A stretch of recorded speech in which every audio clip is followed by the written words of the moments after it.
just a proof of concept and just show you. This is not normal behavior. Just show you how it works, how I do it. Okay, so he has eating on a cue. I'm going to say the word eat it and put food on the ground. He's going to eat it. First thing he's going to eat are kibbles. Then I have the pill in my hand. And so I'm going to establish a pattern of eating.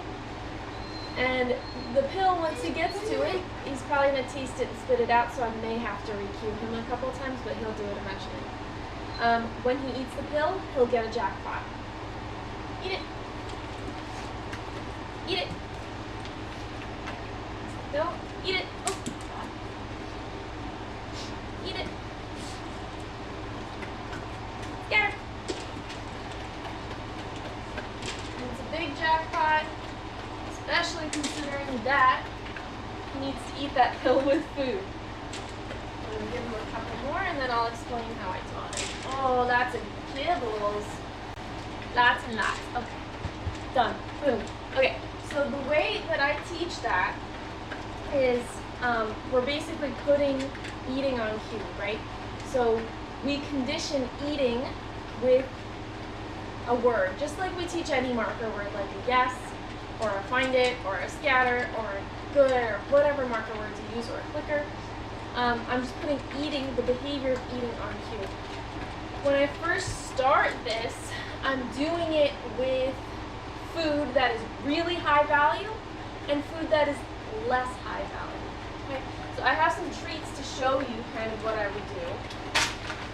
Although for him, I think I started with cheese.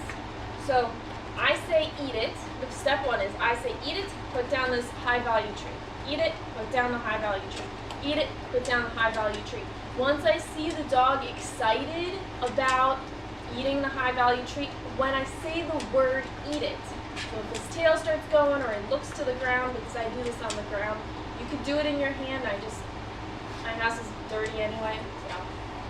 Anyway, once I have them reliably hearing the word eat it and going, where's the food?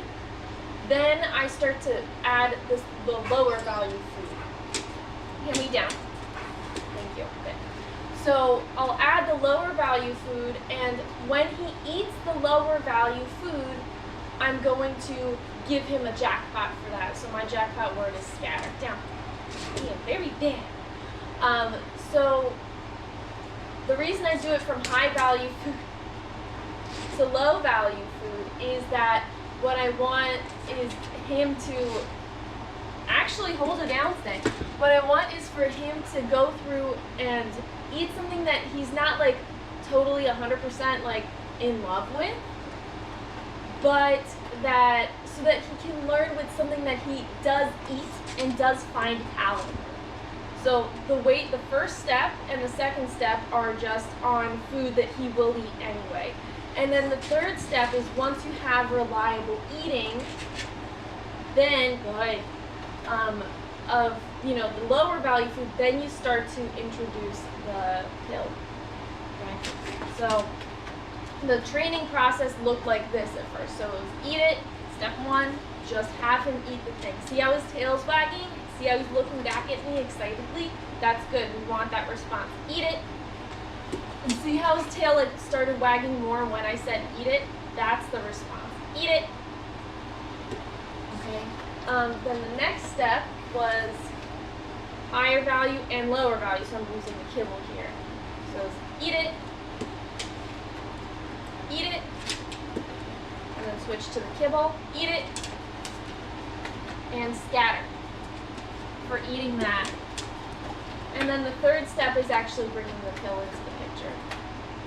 That's how I did it. If you have any questions, let me know. I'm happy to talk more about it. There's a little bit more complexity to it, but I wanted to keep this video as short as possible. So yeah.